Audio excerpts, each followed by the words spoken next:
Bismillahirrahmanirrahim. Assalamualaikum warahmatullahi wabarakatuh. Salam sejahtera, salam IPJM Peneraju Pendidikan Kecemerlangan Guru Bertaraf Dunia. Salam Malaysia Madani. Yang berusaha Encik Muhammad Aminuddin bin Abu Bakar, Pengarah IPG Kampus Tun Hussein On. Yang dihormati Dr. Muhammad Zairi bin Hussein, Timbalan Pengarah IPG Kampus Tun Hussein On. Yang dihormati Ketua-Ketua Jabatan, Ketua-Ketua Unit, para pensyarah, semua staf warga IPG Kampus Tun Hussein On dan tuan-puan semua yang berada di hadapan layar serta penonton sekalian. Saya Muhammad Atiqullah Saifuddin bin Syafini selaku moderator pada pagi ini dari Option Pendidikan Agama Islam K2 Ambilan Ogos 2025 IPG Kampus Tun Hussein On. Alhamdulillah, setinggi-tinggi syukuran dipanjatkan ke hadrat ilahi kerana dengan izin dan limpah kurnianya kita dapat menjalankan webinar ilmiah 5.0 pada kali ini. Tema wacana ilmiah kali ini adalah Guru Madani memartabatkan bahasa Melayu, memperkukuh bahasa Inggeris dalam inovasi, penyelidikan dan digitalisasi.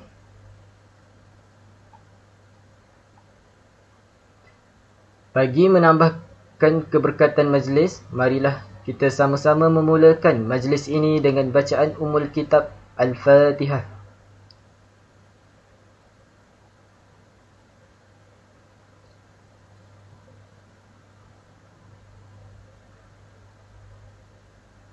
Amin amin ya rabbal alamin. Tuan-puan yang dihormati sekalian, untuk makluman semua, program wacana ilmiah 5.0 ini merupakan anjuran Jabatan Perancangan, Penyelidikan dan Inovasi IPJM Kampus Tun Hussein On.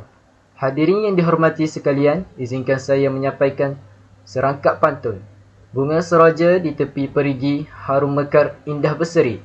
Perasmian dilaksana dengan rasmi, moga program berjaya nanti. Untuk itu, majlis dengan penuh takzim menjemput dan mempersilakan yang berbahagia Tuan Pengarah Encik Muhammad Aminuddin bin Abu Bakar untuk menyampaikan ucapan sekaligus merasmikan wacana ilmiah 5.0 bagi tahun 2026. Dipersilakan yang berbahagia Tuan Pengarah. Assalamualaikum warahmatullahi wabarakatuh. Salam sejahtera, salam kasih, salam IPG Peneraju Kecemerlangan Pendidikan Guru Bertaraf Dunia. Salam Malaysia Madani. Yang berusaha pengarah-pengarah IPG Kampus Zon Selatan dan Kampus Zon Tengah. Yang dihormati Timbalan-Timbalan Pengarah IPG Kampus Zon Selatan dan Zon Tengah, Ketua-Ketua Jabatan, Ketua-Ketua Unit, Pensyarah Kanan, para pensyarah, semua staf warga IPG, tuan-tuan dan puan-puan para penonton yang bersama-sama dalam majlis pelancaran program wacana ilmiah 5.0 kelolaan IPG Kampus Tun Hussein On. Alhamdulillah, dalam diam tak diam, program wacana ilmiah kelolaan IPG KTHO ini telah memasuki tahun kelima. Program yang berkonsepkan perkongsian ilmu daripada pensyarah-pensyarah IPG Kampus Zon Selatan dan Zon Tengah serta rakan kolaborasi kami daripada Universiti Tun Hussein On Malaysia dan Institut Keguruan Ilmu Pendidikan Siliwangi Indonesia berfokuskan kepada bidang penyelidikan, inovasi serta pendidikan digital. Setelah bersiaran secara atas talian selama 5 tahun, banyak memberi idea serta ilmu yang dapat dikembangkan di dalam bidang pendidikan. Setiap siri wacana ilmiah yang kami laksanakan ada berfokuskan kepada tema ataupun topik. Bermula daripada wacana ilmiah 1.0 pada tahun 2021, ia memfokuskan kepada perkongsian daripada rakan-rakan pensyarah membentangkan hasil penyelidikan atau inovasi yang terkandung di dalam tesis penyelidikan ijazah kedoktoran pengajian masing-masing. Wacana ilmiah 2.0 pada tahun 2022 pula memberi peluang kepada rakan-rakan pensyarah membentangkan hasil inovasi yang pernah dipertandingkan. Manakala wacana ilmiah 3.0 pada tahun 2023, pembentang merupakan pensyarah-pensyarah cemerlang yang berfokuskan penyelidikan ataupun inovasi yang pernah diamalkan. Manakala wacana ilmiah 4.0 pada tahun 2024-2025, pembentang terdiri daripada pesyarah IPG Kampus Tun Usain On untuk berkongsi hasil penyelidikan pengajian peringkat ijazah kedoktoran masing-masing. Bagi versi wacana ilmiah 5.0, akan dilaksanakan oleh pihak jawatankuasa yang telah memilih tema yang bersesuaian dengan persekitaran semasa kini. Guru Madani martabatkan bahasa Melayu, memperkukuhkan bahasa Inggeris dalam inovasi, penyelidikan dan digitalisasi. Seiring dengan Malaysia Madani yang bertonjangkan sikap saling menghormati, meraihkan kepelbagaian dan menjadi medan dialog peradaban. Ia adalah sebagai usaha mengemudi serta mengangkat semula martabat dan kegemilangan negara di persada dunia. Penglibatan bukan setakat penglibatan pembentang dan para penuntun dari dalam kepompong kampus. Malah ilmu ini dikongsikan, disebar luas dan bergerak maju ke seantero dunia yang luas sebagai satu persediaan dalam menghadapi ancaman dan perubahan pendidikan. Namun, dengan sifat ketemadunan bangsa disegani sejak zaman kegemilangan bangsa yang lampau, kita warga pendidik perlu tekal dalam 6 rukun, iaitu kemampanan, kesejahteraan, daya cipta, hormat, keyakinan dan ihsan. Pembentangan secara maya ini akan dilaksanakan 2 kali sebulan pada setiap Rabu minggu pertama dan minggu ketiga untuk tempoh 1 jam. Seperti yang telah dirancang, wacana ilmiah 5.0 ini akan dimulakan dengan pembentangan daripada pensyarah IPG KTHO yang baru sahaja mendapatkan ijazah kedoktoran. Selepas ini, pihak kami akan mengundang rakan-rakan pensyarah daripada IPG Kampus Zon Selatan dan IPG Kampus Zon Tengah sebagai pembentang. InsyaAllah, apabila mendapat kelulusan IPGM, pihak penganjur turut mengundang daripada Universiti Tun Usain On dan Institut Keguruan Ilmu Pendidikan IKIP Silawangi, Indonesia.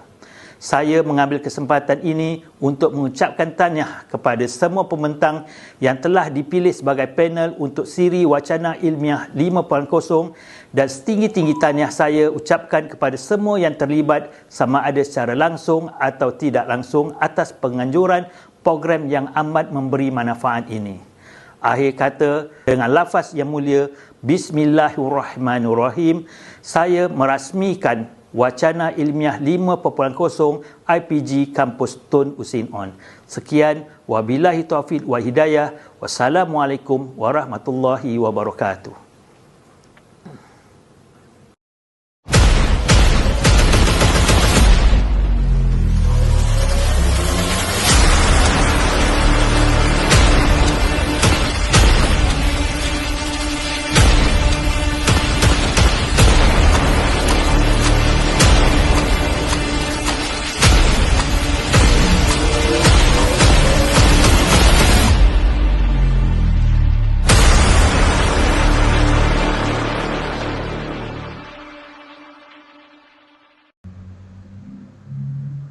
Terima kasih diucapkan kepada Yang Berbahagia Tuan Pengarah Encik Muhammad Aminuddin bin Abu Bakar atas ucapan yang sangat bermakna sebentar tadi.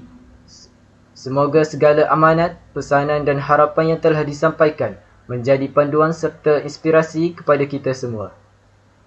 Tuan-puan yang saya hormati sekalian, terlebih dahulu saya ingin memperkenalkan panel kita pada pagi ini iaitu Dr. Mahathir bin Muhammad Sarjan. Beliau merupakan seorang tokoh akademik yang berpengalaman luas dalam dunia pendidikan.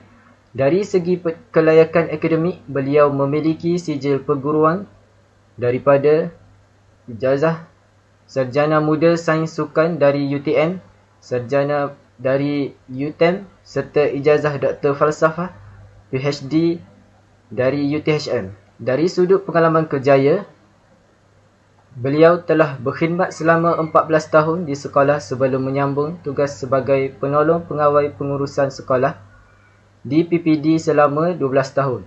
Kini beliau meneruskan khidmat bakti di IPGM Kampus Tun Usain On. Tanpa membuang masa, dengan segala hormatnya, saya mempersilakan Dr. Mahathir bin Muhammad Sarjan untuk memulakan pembentangan beliau. Assalamualaikum warahmatullahi wabarakatuh. Terima kasih kepada moderator yang telah memberi peluang untuk saya menyampaikan pembincangan kali ini. Hari ini kita akan bincangkan tentang cabaran pendidikan jasmani di kalangan pelajar-pelajar berkeperluan khas masalah pembelajaran.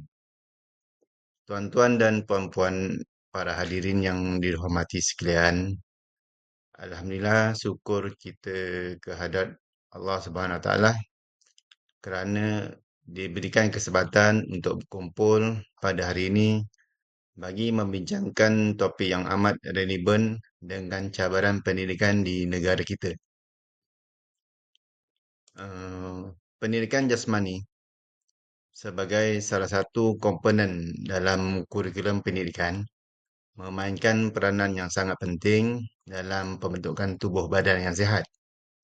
Penguasaan kemahiran motor halus dan kasar serta perkembangan emosi dan sosial pelajar.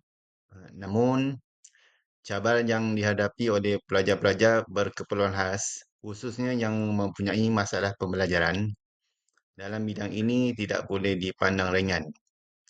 Oleh itu, melalui wacana ini, kita akan meneliti pelbagai aspek yang berkaitan dengan cabaran-cabaran yang dihadapi oleh golongan ini dan bagaimana kita sebagai pendidik dan masyarakat dapat bersama-sama mencari solusi untuk memastikan mereka mendapat pendidikan jasmani inklusif dan berkesan.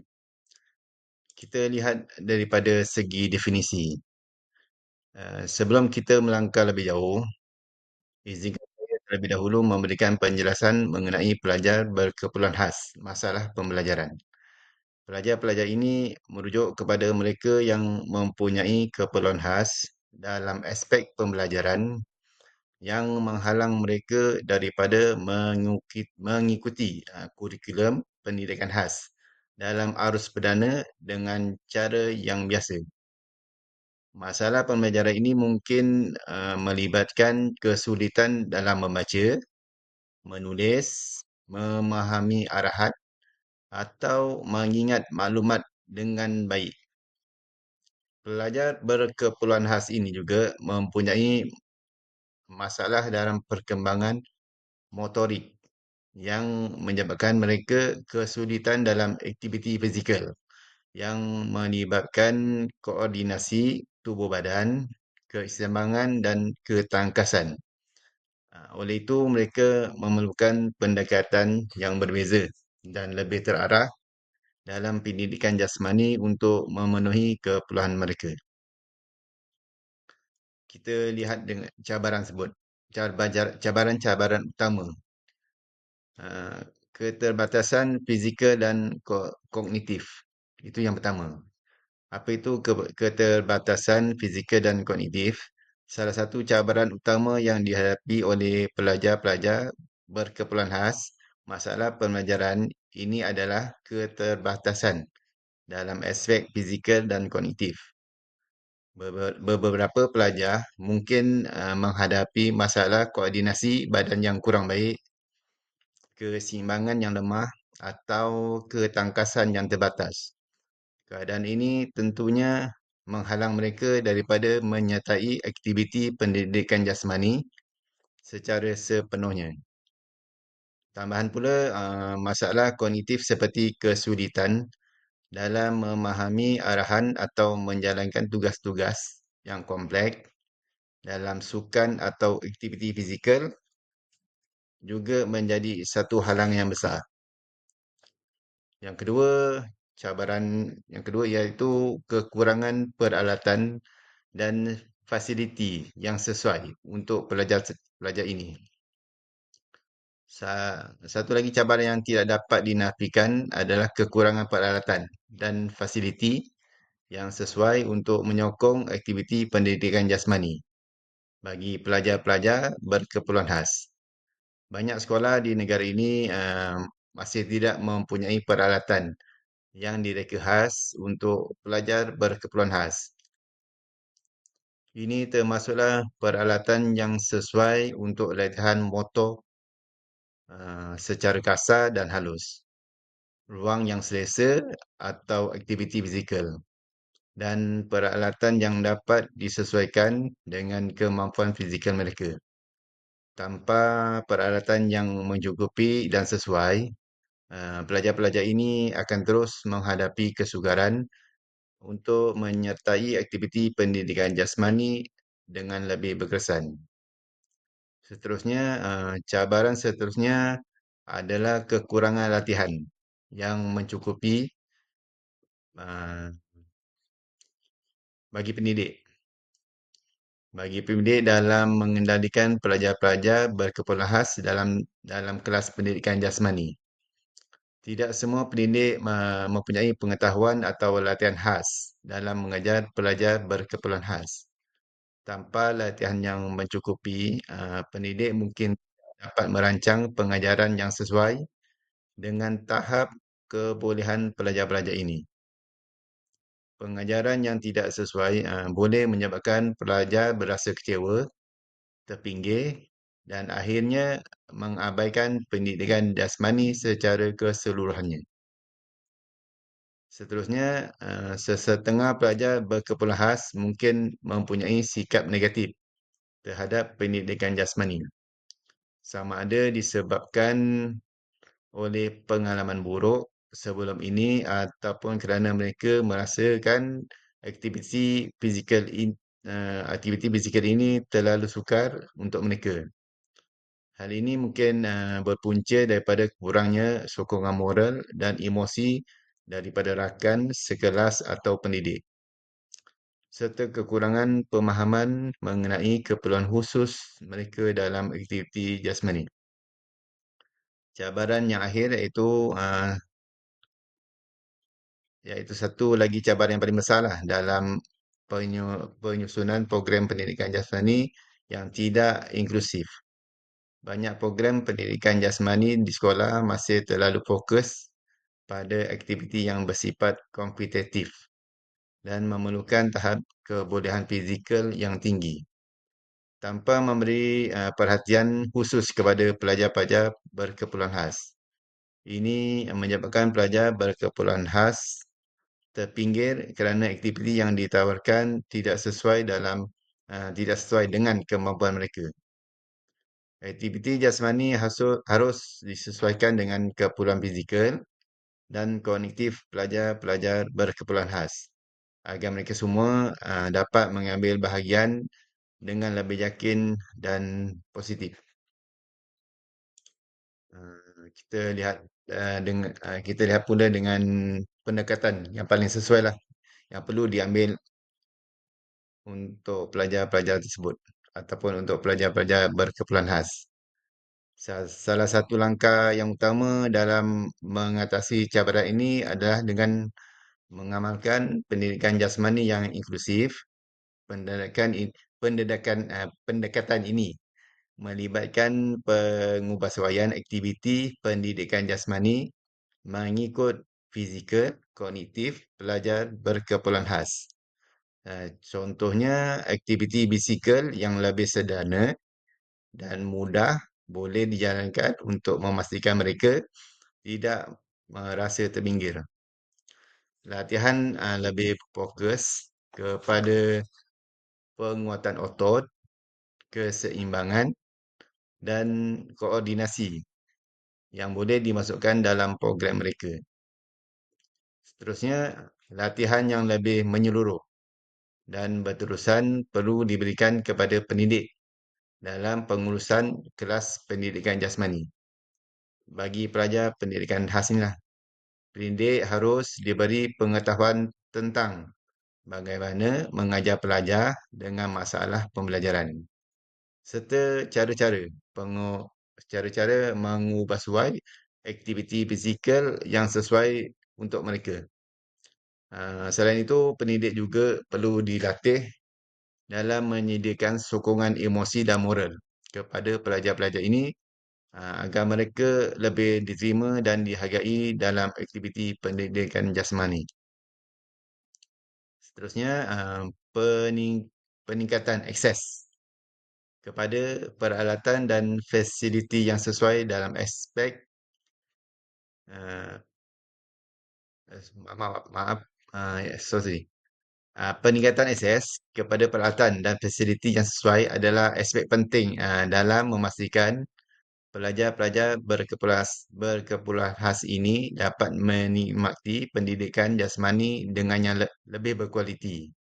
Kerajaan dan pihak sekolah perlu memastikan bahawa peralatan yang digunakan adalah mesra kepada pelajar berkeperluan khas, termasuk peralatan yang lebih mudah diakses, lebih selamat, sesuai dengan keperluan mereka. Selain itu, menyediakan ruang yang selesa dan mudah diakses adalah sangat-sangat penting. Akhirnya, usaha untuk mengubah sikap pelajar-pelajar berkeperluan khas terhadap pendidikan jasmani adalah penting dengan memberikan mereka sokongan emosi yang betul dan membangkitkan keyakinan diri. Pelajar-pelajar ini akan lebih bersemangat untuk menyertai aktiviti jasmani. Rakan sekelas dan pendidik juga perlu memainkan peranan penting dalam mencipta persekitaran yang menyokong dan menggalakkan penyertaan aktiviti pelajar-pelajar berkeperluan khas. Okey, sebagai penutup, cabaran yang dihadapi oleh pelajar-pelajar berkeperluan khas masalah pembelajaran dalam pendidikan jasmani memang besar dan kompleks.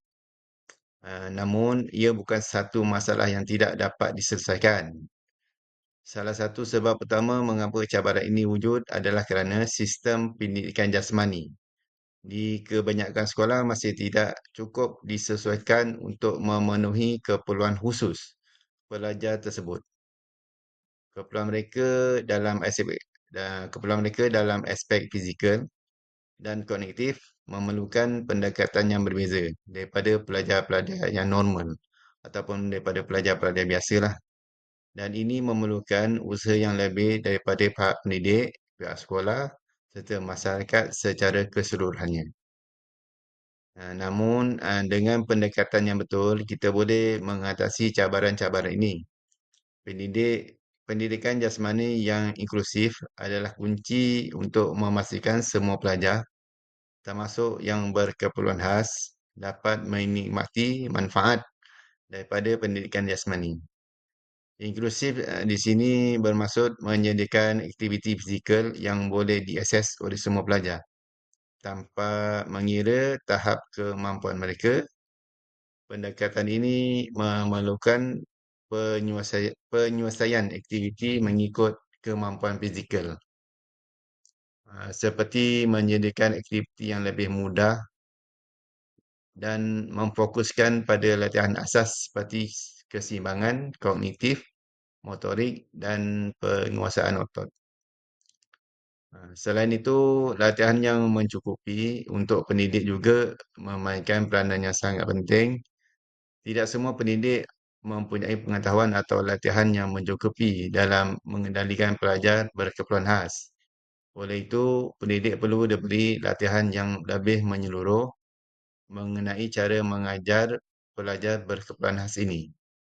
Cara mengubah suai aktiviti fizikal untuk mereka dan bagaimana memberi sokongan emosi serta moral agar mereka lebih diterima dan dihargai. Pendidik yang terlatih akan lebih mampu merancang pengajaran yang sesuai dengan tahap kebolehan pelajar-pelajar ini dan membimbing dengan lebih tepat. Peningkatan kemudahan dan fasiliti tidak boleh dipandang remeh. Banyak sekolah masih kekurangan peralatan seperti peralatan latihan motor yang dapat disesuaikan dengan keperluan fizikal mereka. Kerajaan dan pihak sekolah sepatutnya ataupun perlu memastikan bahawa fasiliti seperti ruang yang selesa dan peralatan yang mesra pengguna disediakan kepada pelajar-pelajar ini. Selain aspek fizikal dan latihan, sokongan emosi yang mencukupi juga sangat penting. Ini kerana pelajar-pelajar ini mungkin menghadapi perasaan rendah diri atau kecewa yang sukar untuk mengikuti aktiviti pendidikan jasmani seperti rakan sebaya mereka. Kita perlu memastikan mereka mendapat sokongan moral daripada rakan sekelas, pendidik dan ibu bapa sendiri. Mewujudkan persekitaran yang positif dan menyokong akan membantu membangkitkan keyakinan uh, diri pelajar berkeperluan khas ini untuk terus menyertai aktiviti jasmani tanpa rasa terpinggir. Secara keseluruhannya, cabaran yang dihadapi oleh pelajar berkeperluan khas dalam pendidikan jasmani bukanlah suatu yang tidak boleh diatasi. Kita semua sebagai pendidik, pihak sekolah dan masyarakat perlu memainkan peranan dalam memastikan pendidikan jasmani adalah untuk semua. Tidak kira latar belakang ataupun keupayaan mereka. Setiap pelajar berhak mendapat peluang yang sama untuk memperbaiki fizikal, memperbaiki kemahiran motor dan perkembangan emosi melalui pendidikan jasmani. Ini adalah tanggungjawab kita semua untuk memastikan masa depan yang lebih adil dan inklusif bagi semua pelajar. Marilah kita bersama-sama menyumbang dalam membina masa depan yang lebih inklusif dan memperkasakan semua pelajar dalam pendidikan jasmani.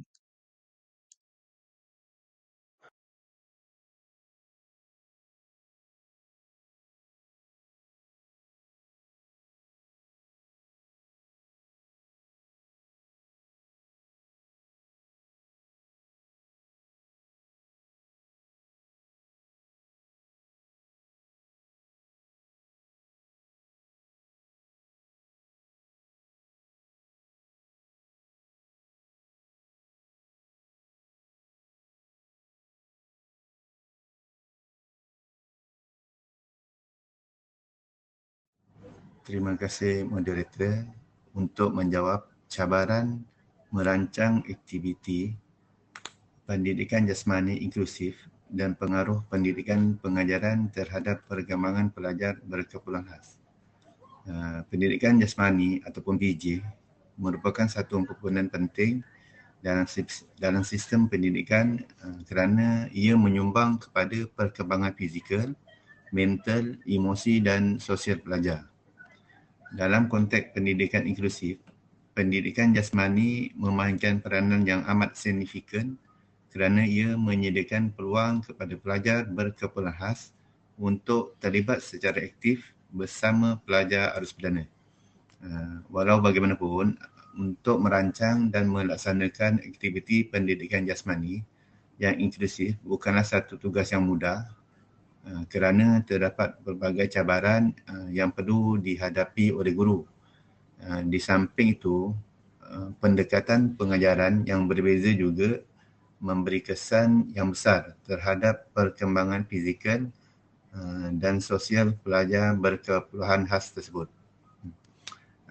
Antara cabaran utama dalam merancang aktiviti pendidikan jasmani yang inklusif ialah kepelbagaian keupayaan dan keperluan pelajar berkeperluan khas tersebut.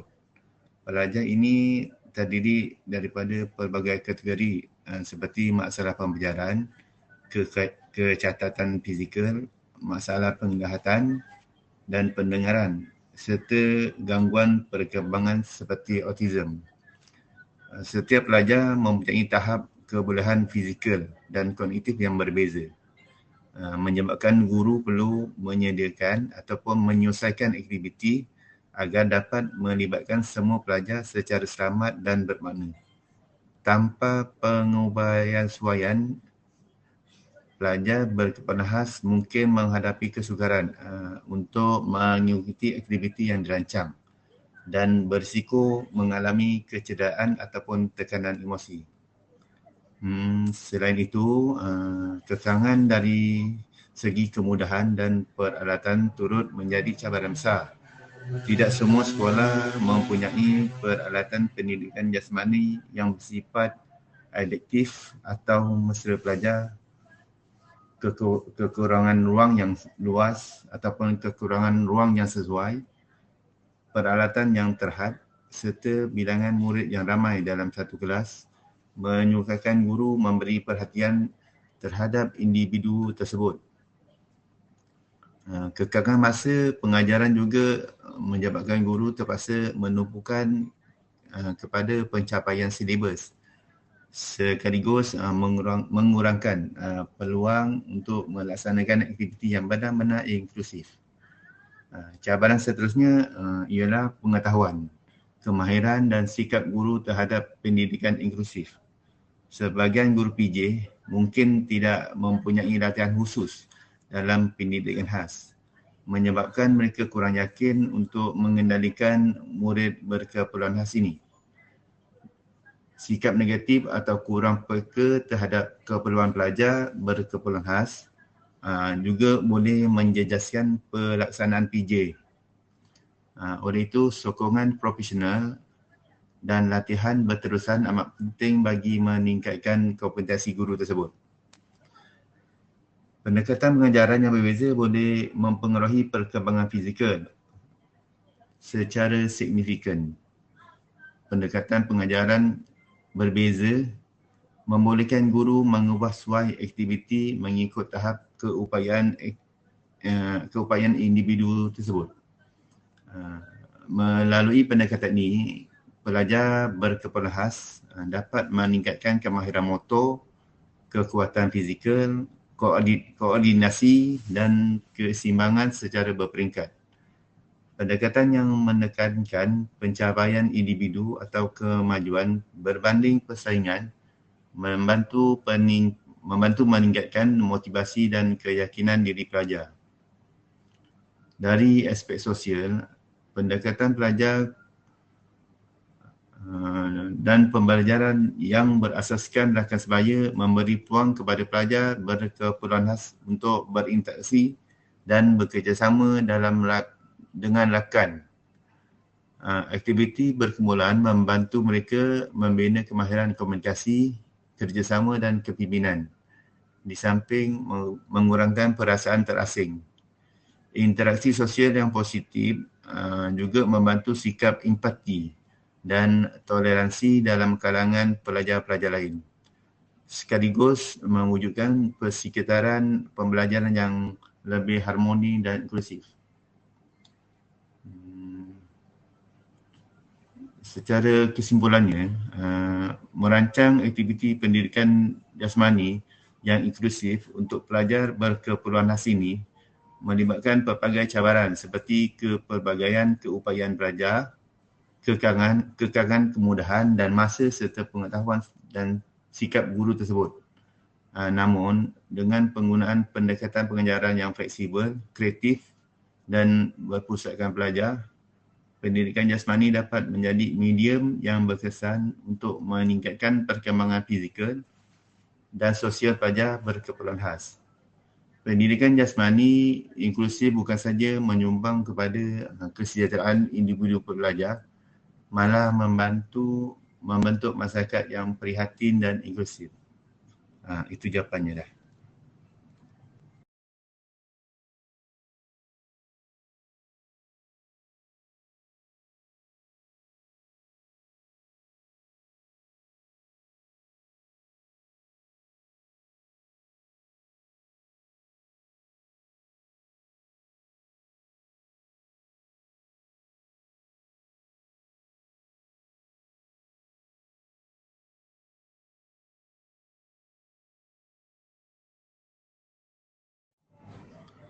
Okey, untuk menjawab kesan jangka panjang keterbatasan fizikal dan kognitif terhadap penyertaan pelajar dalam pendidikan jasmani.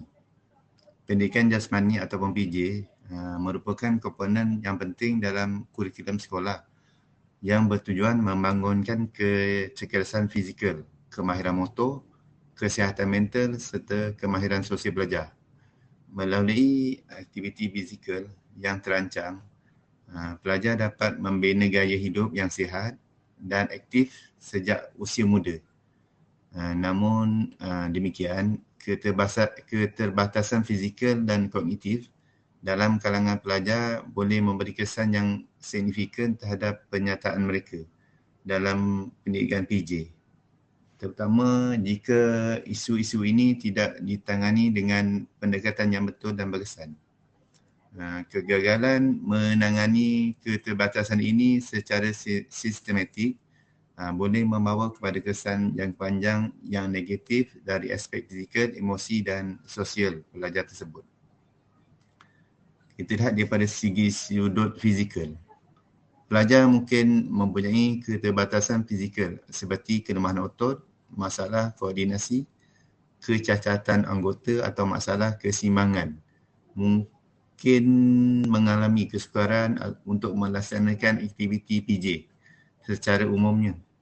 Jika guru tidak menyediakan ataupun mengubah sesuai aktiviti atau peralatan yang sesuai, pelajar ini berisiko mengalami kecederaan atau keletihan yang melampau. Keadaan ini boleh menyebabkan mereka mengaitkan aktiviti fizikal dengan pengalaman negatif, seterusnya menimbulkan sikap mengelak atau kurang minat terhadap PJ. Dalam jangka masa panjang, pengurangan penyataan dalam aktiviti fizikal boleh membawa kepada gaya hidup sedentari, iaitu tahap kecerdasan yang rendah serta peningkatan risiko masalah kesihatan seperti obesiti dan penyakit yang tidak berjangkit. Keterbatasan kognitif, kita lihat keterbatasan kognitif pula, seperti masalah pembelajaran, kesukaran memahami arahan, gangguan perhatian ataupun kelewatan perkembangan yang boleh menjejaskan keupayaan pelajar untuk mengikuti aktiviti pendidikan PJ tersebut. Arahan yang kompleks, peraturan permainan yang rumit dan aktiviti yang memerlukan tumpuan tinggi yang boleh menyebabkan pelajar berasa keliru, tertekan dan gagal menyelesaikan diri. Keadaan ini berterusan tanpa sokongan sesuai mungkin boleh menyebabkan kehilangan keyakinan diri dan pelajar tersebut akan menganggap diri mereka tidak berkebolehan dalam aktiviti fizikal. Perspektif negatif diri sendiri ini boleh berlanjutan hingga ke alam dewasa dan mempengaruhi sikap mereka terhadap aktiviti fizikal sepanjang hayat. Selain kesan fizikal dan kognitif, keterbatasan yang tidak ditangani dengan betul turut memberi kesan besar terhadap perkembangan emosi dan sosial pelajar. Pelajar yang sering gagal menyertai aktiviti atau dikecualian daripada permainan mungkin terasa tersisih, rendah diri dan kurang dihargai. Mereka mungkin menjadi pasif dalam kelas, enggan bekerjasama dengan rakan sebaya ataupun mengasingkan diri daripada aktiviti berkumpulan. Dalam jangka panjang, kekurangan interaksi sosial ini boleh menjejaskan kemahiran komunikasi, kemahiran kerjasama dan keupayaan membina hubungan sosial yang sihat. Tambahan pula, pengalaman negatif dalam pendidikan jasmani atau PJ ini boleh membentuk sikap negatif terhadap sekolah secara keseluruhannya. Pelajar yang berasa terbinggir atau sering mengalami kegagalan mungkin mengaitkan sekolah dengan tekanan dan kekecewaan. Hal ini boleh menjejaskan motivasi pembelajaran, kehadiran ke sekolah dan pencapaian akademik secara keseluruhannya. Dalam konteks pendidikan inklusif, kegagalan menangani keterbatasan pelajar boleh mewujudkan jurang antara pelajar berkeperluan khas dengan pelajar arus perdana. Seterusnya, menghalang perkembangan persekitaran pembelajaran yang harmoni dan menyokong pembelajaran pelajar tersebut. Secara kesimpulannya, keterbatasan fizikal dan kognitif pelajar ini boleh memberi kesan jangka panjang yang serius terhadap penyertaan mereka dalam PJ. Sekiranya tidak ditangani dengan betul, kesan ini bukan sahaja melibatkan aspek fizikal, malah turut merangkumi aspek emosi, sosial dan sikap terhadap pembelajaran. Oleh itu, guru perlu memainkan peranan penting dalam mengawal ataupun mengenal pasti keperluan pelajar melaksanakan pengubahsuaian aktiviti yang sesuai serta mewujudkan persekitaran pembelajaran yang inklusif, pendekatan pengajaran yang fleksibel dan berpusatkan pelajar dapat membantu dan memastikan semua pelajar tanpa mengira keterbatasan dan dapat menikmati manfaat pendidikan jasmani secara keseluruhannya dan secara berterusan. Sekian.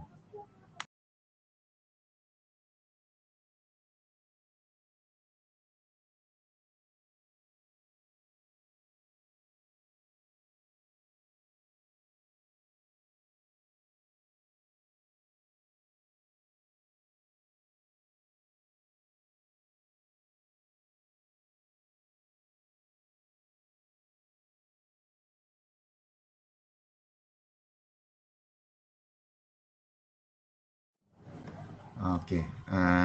Pendidikan inklusif merupakan satu pendekatan pendidikan yang menekankan hak semua pelajar tanpa mengira perbezaan kebolehan, latar belakang atau keperluan khas. Semua pelajar bersama dalam persekitaran yang sama. Dalam konteks pendidikan jasmani, prinsip pendidikan inklusif amat penting kerana aktiviti fizikal melibatkan pergerakan, interaksi sosial dan kerjasama yang boleh menjadi cabaran kepada pelajar yang mempunyai tahap kebolehan yang berbeza.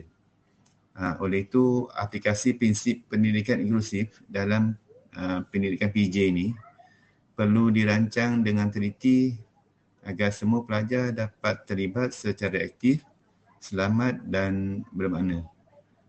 Salah satu prinsip utama pendidikan inklusif ialah kesesamaan peluang pembelajaran.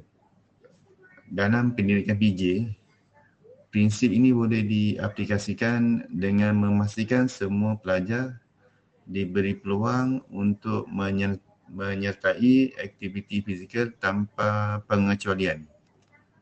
Guru perlu mengubahsuai aktiviti, peraturan permainan dan peralatan agar sesuai dengan tahap kebolehan pelajar.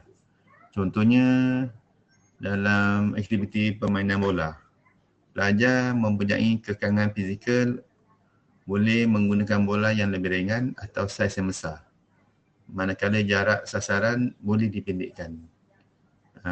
Pengubahsuaian ini membolehkan pelajar berkeperluan khas menyertai aktiviti yang sama seperti rakan-rakan arus perdana yang lain tanpa rasa tersisih. Prinsip seterusnya ialah penghargaan terhadap kepelbagaian individu. Setiap pelajar mempunyai kekuatan, kelemahan dan gaya pembelajaran yang berbeza. Dalam PJ ni, guru perlu mengenal pasti keupayaan fizikal, kognitif dan sosial pelajar sebelum merancang aktiviti. Aktiviti yang bersifat fleksibel dan pelbagai tahap kesukaran membolehkan pelajar memilih tahap yang sesuai dengan kemampuan mereka. Pendekatan ini bukan sahaja menggalakkan penyertaan aktif, malah membantu pelajar membina keyakinan diri dan motivasi untuk mencuba sesuatu aktiviti yang baru. Prinsip penglibatan aktif dan bermakna juga penting dalam pendidikan inklusif. Guru perlu memastikan semua pelajar bukan sekadar hadir secara fizikal dalam kelas, tetapi benar-benar terlibat dalam aktiviti yang dijalankan. Ini boleh dicapai melalui pendekatan yang berbeza dan pembelajaran berpusatkan murid. Contohnya, guru boleh membahagikan pelajar kepada kumpulan kecil dengan tugasan yang disesuaikan mengikut kebolehan mereka, atau memberi peranan yang berbeza dalam satu aktiviti berkumpulan. Pendekatan ini memastikan semua pelajar ataupun setiap pelajar mempunyai peranan dan sumbangan yang bermakna. Prinsip kerjasama dan sokongan sosial boleh diaplikasikan melalui pembelajaran kolaboratif dan pembelajaran berasaskan rakan sebaya. Dalam aktiviti PJ, pelajar boleh digalakkan untuk bekerja secara berpasukan, saling bantu dan menyokong rakan yang mempunyai keperluan khas. Pendekatan ini bukan sahaja meningkatkan kemahiran sosial, malah membentuk sikap empati, toleransi dan rasa tanggungjawab dalam kalangan pelajar arus perdana. Interaksi sosial yang positif membantu mewujudkan persekitaran pembelajaran yang inklusif dan harmoni. Persekitaran pembelajaran yang selamat dan menyokong juga perlu diperhatikan oleh guru. Guru perlu memastikan ruang dan peralatan pendidikan jasmani selamat digunakan oleh semua pelajar, terutama mereka yang mempunyai kekalangan fizikal. Arahan yang jelas, demonstrasi yang berulang dengan menggunakan komunikasi yang sesuai dapat membantu pelajar memahami aktiviti yang lebih baik. Sokongan emosi seperti pujian, galakan dan maklum malas positif dapat meningkatkan keyakinan diri pelajar serta mengurangkan kebimbangan semasa menyertai aktiviti.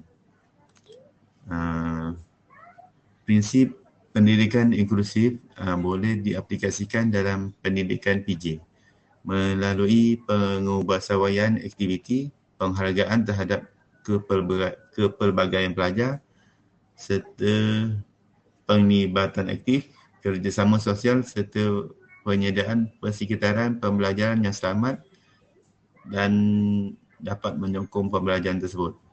Dengan perancangan yang rapi dan pendekatan pengajaran yang fleksibel, PJ dapat memenuhi keperluan pelajar yang berbeza.